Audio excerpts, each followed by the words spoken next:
कबीरा बादिन याद कर पग ऊपर तलसीज, मृत मंडल में आपके बिसर गया जगदीश। मनुष्य जब माँ के गर्भ में होता है तो प्रार्थना करता है कि हे प्रभु तू मुझे इस दुखद स्थिति से बाहर निकाल ले। मैं तेरा भजन करूँगा, वक्त व्यर्थ नहीं बिताऊँगा, तेरा भजन करके अपना जीवन सार्थक करूँगा। यह वादा करके गर्भ से बाहर आता है। बाहर आते ही अपना वादा भूल जाता है और भगवान का भजन न करके सांसारिक कार्यों में इतना उलझ जाता है कि जिस प्रभु ने सब दिया उसके सुमिरन के लिए भी वह समय नहीं निकाल पाता। इसी बात की याद दिलाते हुए संत कबीर जी ने कहा है, कबीरा बादिन याद कर पग ऊपर तलसीज, मृत मंडल में आपके बिसर गया जगदीश। क्या आपने कभी सोचा है कि हमने माँ के गर्भ से जन्म लिया। माँ दाल रोटी खाती है, सब्जी रोटी खाती है, उसमें से हमारे लिए जिसने दूध बनाया उसको हमने क्या दिया। जिसने रहने को धरती दी और धरती से अन्न दे रहा है उसको हमने बदले में क्या चुकाया। 24 घंटे जो हमारे प्राण चलाने के लिए वायु दे रहा है उसके बदले में हमने क्या दिया। जिस धरती पर हम रहते हैं उसी पर गंदगी छोड़ते हैं, साफ पानी पीते हैं, गंदा करके निकालते रहते हैं, फिर भी जो शुद्ध पानी दिए जा रहा है उसको हमने बदले में क्या दिया। जरा सी लाइट जलाते हैं तो बिजली का बिल भरना पड़ता है, नहीं तो कनेक्शन कट जाता है। जिसकी सूर्य की लाइट, चंद्रमा की लाइट जन्म से लेकर अभी तक ले रहे हैं, उसे बदले में हमने क्या दिया। कुम्हार ईंट बनाता है लेकिन ईंट बनाने की सामग्री मिट्टी, पानी, अग्नि कुम्हार ने नहीं बनाई। अग्नि, मिट्टी, पानी भी भगवान का। जिस धरती पर ईंट बनाई वह भी भगवान की, और जिन हाथों ने बनाई उनमें भी शक्ति भगवान की। फिर भी कुम्हार से ईंट लेते हो तो उसका पैसा देना पड़ता है। जरा सा दूध लेते हो तो पैसा देना पड़ता है। जिसकी घास है और गाय भैंस आदि में जो दूध बनाता है उसके लिए हमने क्या किया।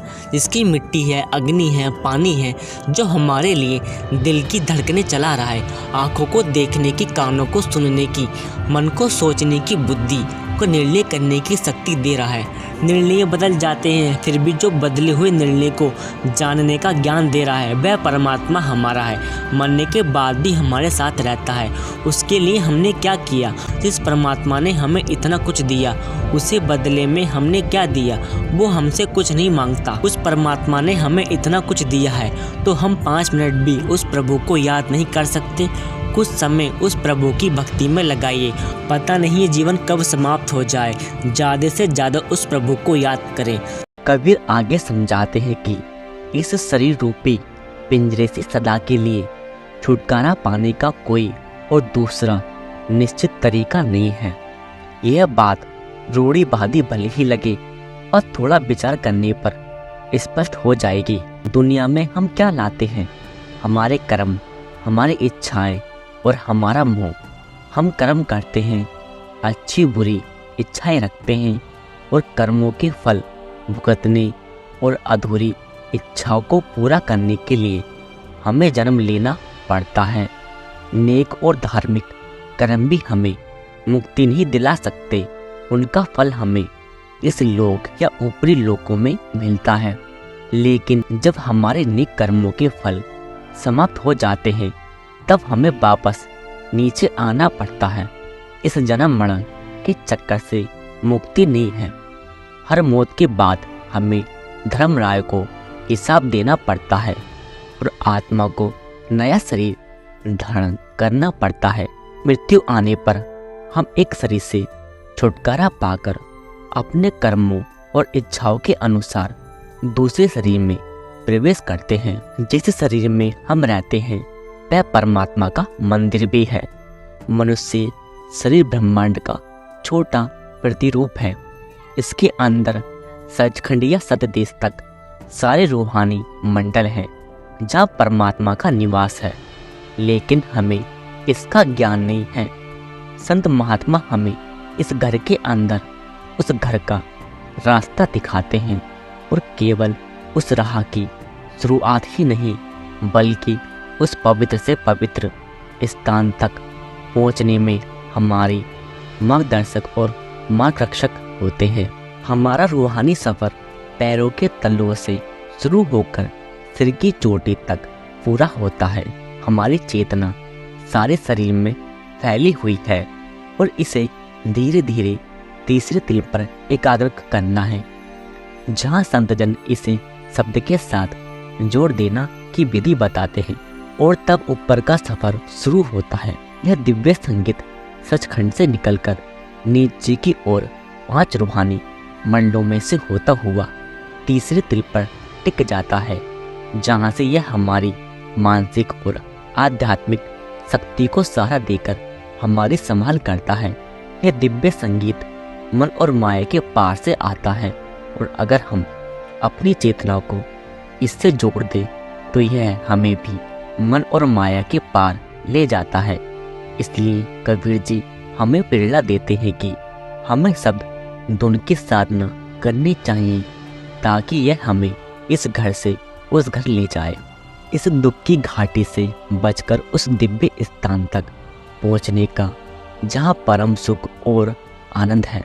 केवल यही एक रास्ता है, शब्द साधन है और सतगुरु मार्गदर्शक है। मालिक की असीम दया की धार हमारा सतगुरु के संपर्क में आ जाना संभव कर देती है। इसलिए पहले मालिक की दया मेहर होती है, फिर सतगुरु की कृपा से हमें नाम का भेद मिलता है और अंत में उनके आदेश का अनुसरण करके इस मार्ग पर कदम बढ़ाने के लिए हमें निरंतर प्रयत्न करना होता है।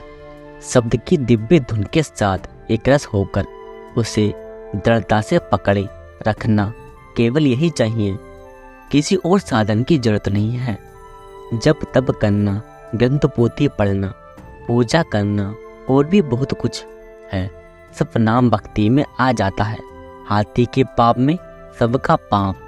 जब मालिक के नाम का जाप या सिमरन हमेशा हमारे मन में रहता है, तब इससे बड़ा जाप और कौन सा हो सकता है।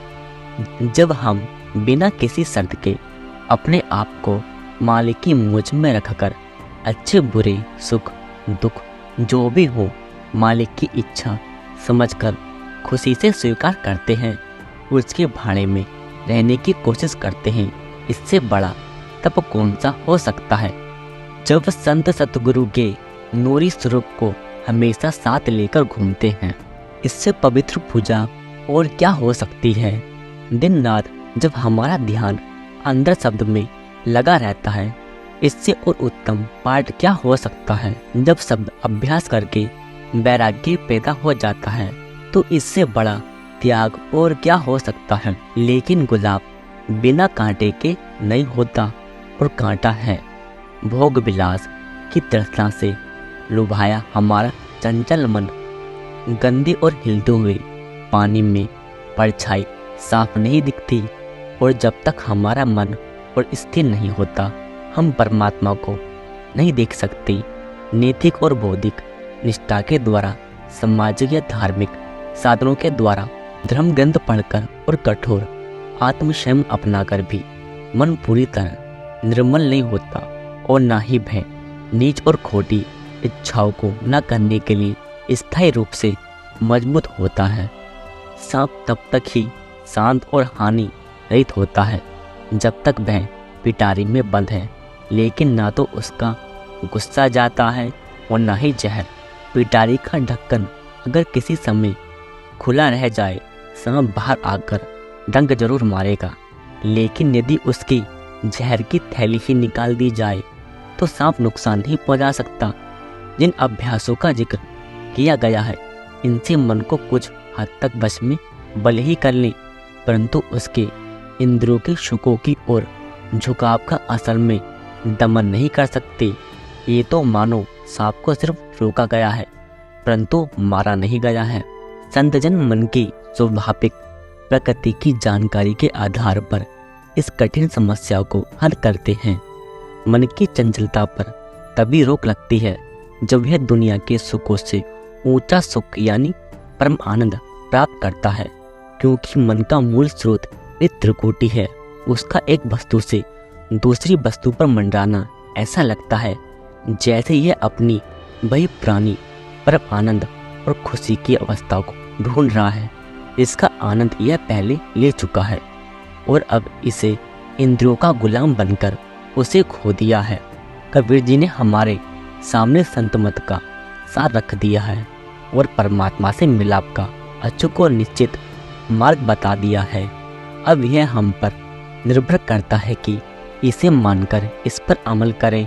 अंत में इस बात पर ध्यान देना चाहिए कि इस विषय में अलग अलग प्रयोग करते रहना कोई उचित कार्य नहीं है। हमें दूसरों के तजर्बे का फायदा उठाना चाहिए। दुनिया ने इतनी तरक्की कभी ना की होती अगर हर एक इंसान ने हर विज्ञान के लिए सारे प्रयोग शुरू से फिर से करने की जिद की होती और अपने से पहले आने वाले लोगों के साबित किए हुए नतीजों को मान्यता न दी होती। हर बार मनुष्य को जन्म नहीं मिलता और ना ही हर बार पूरे गुरु की संगति मिलना संभव होता है। मनुष्य जन्म और सतगुरु की संगति पिछले जन्मों के पुण्य कर्मों के फलस्वरूप मिलते हैं। इसलिए हमें इस मौके का पूरा फायदा उठाकर नाम भक्ति सूरत शब्द योग यानी आत्मा के शब्द से समा जाने का अभ्यास करके जन्म और मरण के चक्कर से मुक्ति प्राप्त करनी चाहिए।